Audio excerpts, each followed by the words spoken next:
Assalamualaikum warahmatullahi wabarakatuh. Nama saya Yuliana Wahyu Prihatiningsih. Di sini saya akan mempresentasikan tentang profil penyimpanan vaksin di Rumah Sakit X di Jakarta Utara periode Mei sampai Juni tahun 2020. Pendahuluannya, kenapa saya memilih judul ini dengan latar belakang yaitu hasil dari pemeriksaan tim akreditasi KARS Rumah Sakit X terhadap sarana penyimpanan vaksin di bagian gudang farmasi dan polipraktek dokter ditemukan beberapa masalah yang menyangkut sarana dan prasarana penyimpanan vaksin imunisasi tersebut. Yang pertama, yaitu tidak dilengkapi dengan temperatur data logger. Yang kedua, lemari es bukan khusus untuk lemari penyimpanan vaksin. Dan yang ketiga, lemari es dan termometer suhu tidak dilakukan kalibrasi secara berkala minimal 1 tahun sekali. Rumusan masalahnya, yaitu bagaimana profil penyimpanan vaksin di Rumah Sakit X di Jakarta Utara. Kemudian tujuan dari penelitian ini, yaitu yang pertama, penelitian ini mempunyai tujuan umum, yaitu untuk mengetahui profil penyimpanan vaksin di Rumah Sakit X di Jakarta Utara. Kemudian yang kedua, penelitian ini juga mempunyai tujuan khusus, yaitu untuk mendapatkan gambaran profil penyimpanan vaksin yang meliputi sarana dan prasarana, keadaan lemari es, dan pengelolaan vaksin di Rumah Sakit X di Jakarta Utara tersebut. Kemudian, penelitian ini juga mempunyai beberapa manfaat, yaitu manfaat untuk peneliti. Manfaat untuk peneliti yaitu dapat menambah pengetahuan dan wawasan tentang sistem penyimpanan vaksin imunisasi yang benar sesuai dengan standar penyimpanan. Kalau manfaat untuk rumah sakit, yaitu hasil penelitian ini diharapkan dapat menjadi referensi dan sebagai bahan evaluasi dalam menerapkan sistem penyimpanan vaksin yang sesuai standar. Kemudian yang ketiga, manfaat untuk akademik, yaitu sebagai referensi dan pustaka di Sekolah Tinggi Ilmu Kesehatan IKIVA mengenai profil penyimpanan vaksin di rumah sakit untuk peneliti-peneliti berikutnya. Pustakanya. Yang pertama ada rumah sakit. Rumah sakit menurut WHO dan Kementerian Kesehatan. Rumah sakit menurut WHO adalah bagian integral dari suatu organisasi sosial dan kesehatan dengan fungsi menyediakan pelayanan paripurna atau komprehensif, penyembuhan penyakit atau kuratif, dan pencegahan penyakit atau preventif kepada masyarakat. Rumah sakit juga merupakan pusat pelatihan bagi tenaga kesehatan dan pusat penelitian medis. Rumah sakit menurut Kementerian Kesehatan yaitu institusi pelayanan kesehatan yang menyelenggarakan pelayanan kesehatan perorangan secara paripurna, yang menyediakan pelayanan rawat inap dan rawat jalan serta layanan gawat darurat. Kemudian yang kedua ada tugas dan fungsi rumah sakit dalam Undang-Undang Republik Indonesia. Tugas dan fungsi rumah sakit mempunyai tugas memberikan pelayanan kesehatan perorangan secara paripurna. Untuk menjalankan tugas tersebut, rumah sakit mempunyai fungsi sebagai berikut. Yang pertama, penyelenggaraan pelayanan pengobatan dan pemulihan kesehatan sesuai dengan standar pelayanan rumah sakit. Kemudian yang kedua, pemeliharaan dan peningkatan kesehatan perorangan melalui pelayanan kesehatan yang paripurna tingkat kedua dan ketiga sesuai kebutuhan medis. Kemudian yang ketiga, penyelenggaraan pendidikan dan pelatihan sumber daya manusia dalam rangka peningkatan kemampuan dalam pemberian pelayanan kesehatan. Yang keempat, penyelenggaraan penelitian dan pengembangan serta penapisan teknologi bidang kesehatan dalam rangka peningkatan pelayanan kesehatan dengan memperhatikan etika ilmu pengetahuan di bidang kesehatan. Kemudian yang kedua ada vaksin. Definisi vaksin menurut Kementerian Kesehatan RI. Vaksin yaitu merupakan antigen berupa mikroorganisme yang sudah mati, masih hidup tapi dilemahkan, masih utuh bagiannya, yang telah diolah berupa toksin mikroorganisme yang telah diolah menjadi toksoid, protein rekombinan yang bila diberikan kepada seseorang akan menimbulkan kekebalan yang spesifik secara aktif terhadap penyakit infeksi tertentu. Vaksin juga merupakan produk biologis yang sangat mudah rusak atau kehilangan potensi apabila tidak dikelola dengan baik. Jika terjadi kerusakan dalam pengelolaan, maka vaksin tidak dapat digunakan kembali. Vaksin rentan terhadap kerusakan, sehingga pengelolaan vaksin memerlukan penanganan yang khusus. Kemudian penyimpanan vaksin. Agar vaksin tetap mempunyai potensi yang baik, faktor-faktor yang mempengaruhi penyimpanan vaksin tersebut ada suhu, kelembapan, serta sinar matahari. Kemudian penggolongan vaksin, berdasarkan sensitivitas, suhu vaksin digolongkan menjadi dua, yaitu vaksin yang peka terhadap suhu dingin. Contohnya, vaksin hepatitis B, DPT atau HIV, dan DT, TT, serta TB. Vaksin yang peka terhadap suhu panas, yaitu contohnya vaksin campak dan polio. Kemudian suhu dan umur vaksin.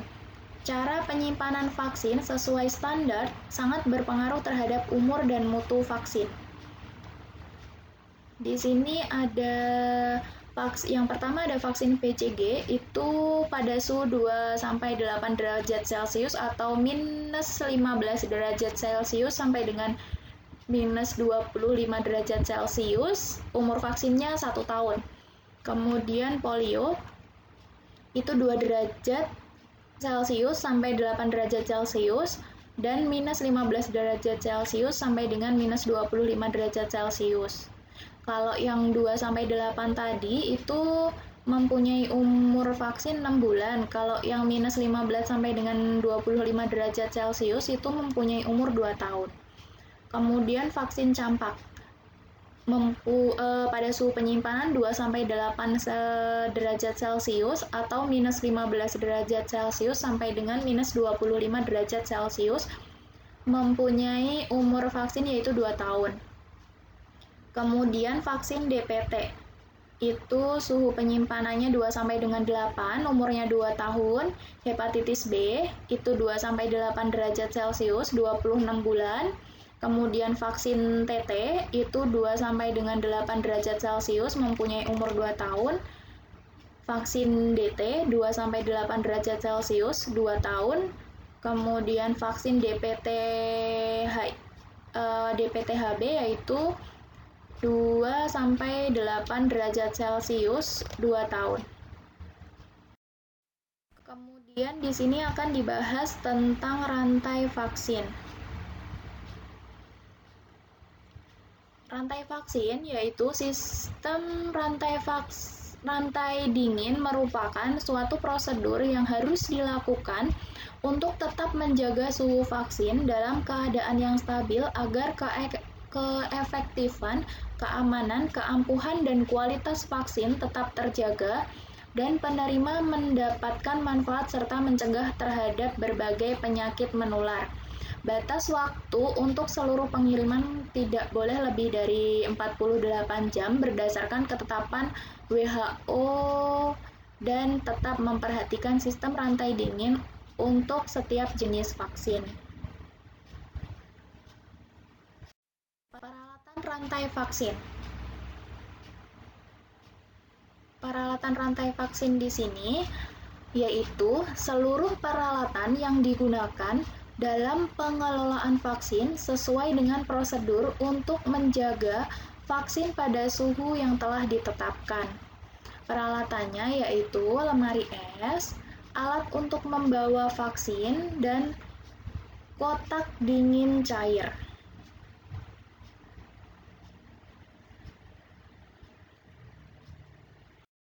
Kemudian pencatatan dan pelaporan.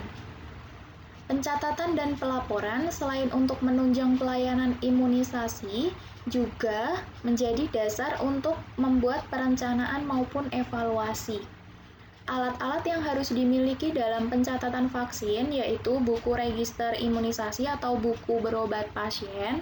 Di situ nanti akan tercatat pasien sebelumnya udah pernah vaksin apa saja, jadi kita bisa mengeceknya dari buku itu.